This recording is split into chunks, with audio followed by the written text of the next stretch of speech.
Hello everyone and welcome back to another AFK journey video. In this video we're going to do a quick guide using the infographics for the battle drills which is just launched today.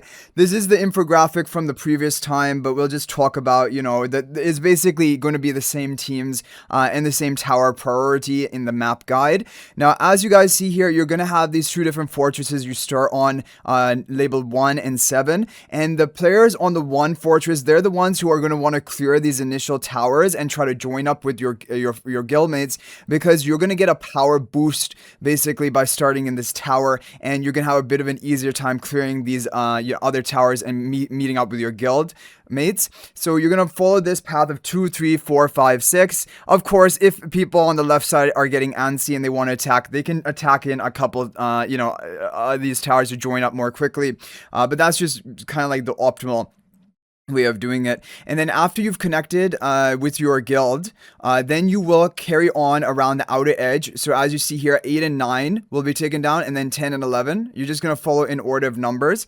And by the time you take the 11th tower here, you're going to get 5 bonus daily stamina, which is just going to allow you to, over the course of this whole battle drills, you're going to be accumulating and recharging more of that.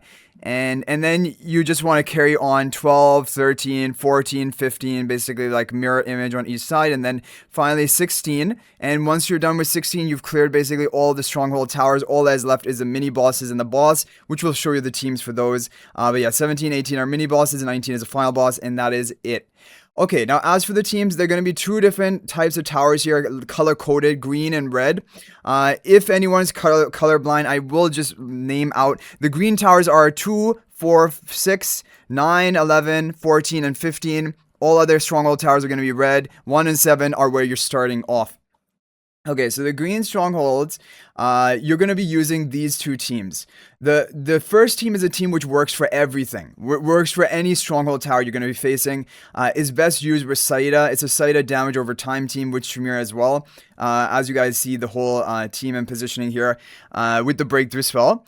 However, if you do happen to have the, if you do not have Saida, you can replace her for Frieren in this team. And if you don't even have Saida or Frieren, I would just recommend replacing it for Daemon. That's also what I recommended the previous time.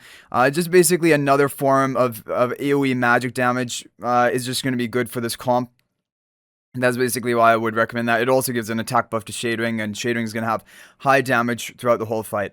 So that is what we would recommend here. For the team 2, for the green towers, it is going to be this team. Now, this is an Iron team with Sylphira, but Sylphira is not needed. You can easily replace Sylphira for Frieren, and most people will do that. But if you have Sylphira, you should use her because she's really good for these stronghold towers with multiple enemies. And then Celise is here, but you can replace Celise for Valara if you don't have Celise. And the other heroes you should have. And this is again with the breakthrough spell. Now, when we look at the red strongholds, which are going to be those remaining towers we didn't name, it's going to be the same first team, which is a Saida damage over time team. You can replace for Frieren or even replace for something like Daemon. And like we said, and then team 2 is going to be, now because these red towers are going to favor, some more maybe single target damage. And so we're going to have Gwyneth here, Gunner buffing Gwyneth. And you're going to run it with the Lightbearer Phantom buffing up Gwyneth and Silven and Frieren, and then Galad as well to double the duration of your artifact, the breakthrough spell. So those are going to be the teams for these stronghold towers that you would want to run. Of course, the new tips are try to get level 90 Phantom if you can. Lightbearer would be the biggest one, biggest upgrade, but the other ones can make a difference as well. So you can go ahead and get that. And as you guys see here, the requirements are Mahira is fine. Well, Mahira is not being used here. But Gwyneth should be built. Gunner should be built if you want to run it. You can replace Gunner for Hugin, by the way. I forgot to mention that. You can replace Gunner for Hugin in this comp. Hugin in front of Gwyneth.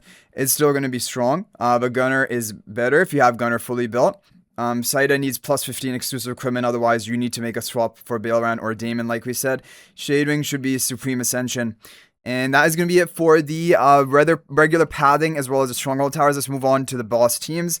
So here we have the boss teams, which can work for the main boss and the mini bosses. The all-time top set are going to be these set of 3 teams. The first team is a Gwyneth team, Gunner buffing up Gwyneth, but Gunner can be replaced for Hugin, and should be replaced for Hugin if you do not have Gunner built up, right? And now for these teams, you have the breakthrough spell here. However, more than likely, Vanguard spell is going to be the way to go on at least these first two teams. Because Vanguard spell is usually the best artifact of choice, especially for Gwyneth physical damage or magical damage columns like Silven. So probably I would say Vanguard spell you should run rather than breakthrough, but breakthrough would be fine as well. So you have Sinbad for debuff, Zany for damage and physical defense reduction, and Kruger debuff and you know, just massive Gwyneth damage. Also, you should change the positioning here. The Lightbearer Phantomal should be on 6 so that he can buff up Gwyneth if you have Lightbearer Phantomal with the Spirit Mark, so level 80 or above. So that would be kind of the only change for the positioning here. Okay, moving on to this team.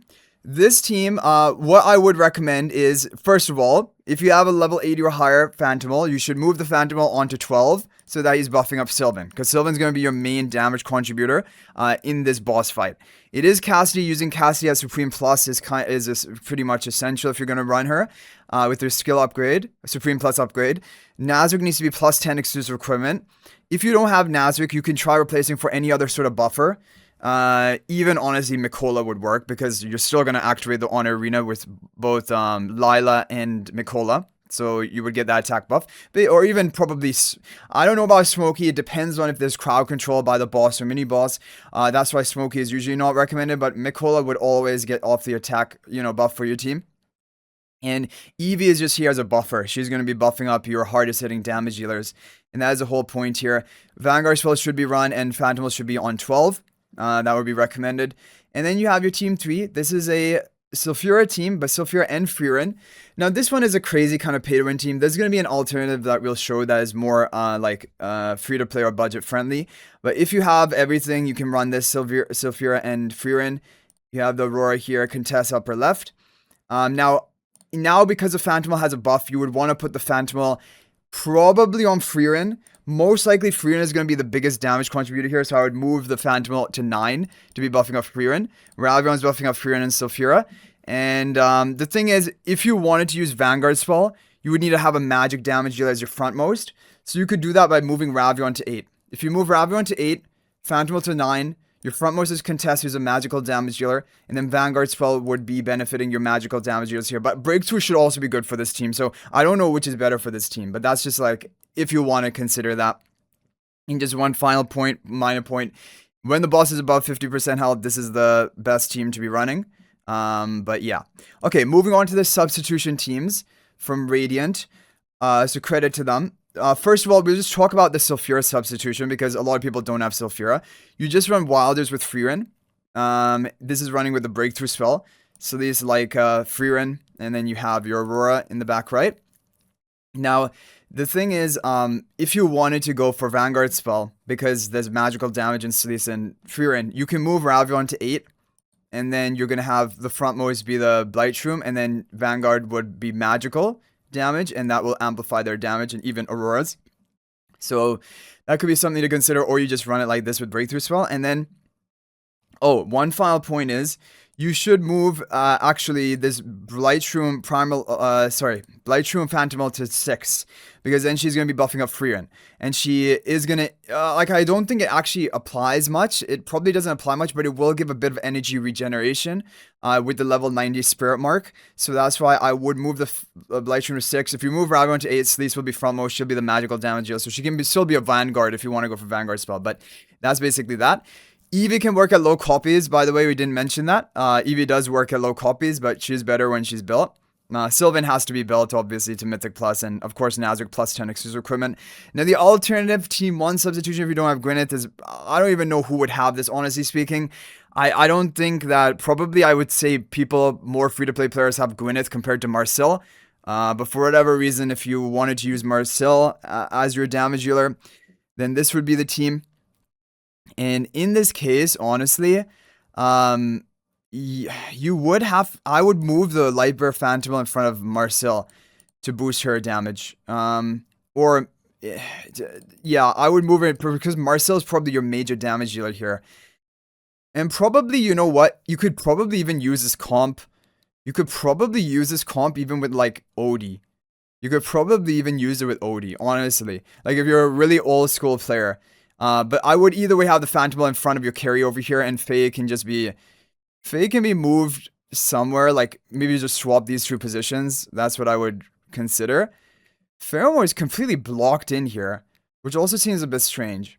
But anyway, this is just some substitution teams. These are gonna be the battle drills teams that you can hopefully run and do well with. Um, that should be basically all that we need to talk about for this battle drill. So hopefully it's helpful and you're able to clear all your first round. And remember, all you need to do is just clear the first round of the boss, get those 500 diamonds, complete your different reputation quests is what they're called, or whatever it's called. The 5 levels of guild quests to get you the epic letters and the keys, and then you're done. You don't have to touch battle drills again if you don't want to, and then you can just attack into the boss at the end to get maybe potentially some more key drops. That's what I do. But anyway, guys, that's gonna be it for this video. Thank you all so much for watching. And if there's any other team that is working for you, you would like to share, you can feel free to share that. You can copy and paste the formation ID. As always, that's appreciated. Thank you guys all so much for watching. And if you're thinking about making a purchase in AFK Journey, please use my affiliate link for the official Farlight store. This is the best way you can support me and also gain 5% bonus dragon crystals on your purchase. My affiliate link is in the description of this video and a pinned comment, and you can actually bookmark this link in your browser, and whenever you're planning to make a purchase, just return to the bookmark link and make your purchase. It will support me and be greatly appreciated. So thanks for watching. I'll hopefully see you in the next video, and until then, everyone, peace out for now.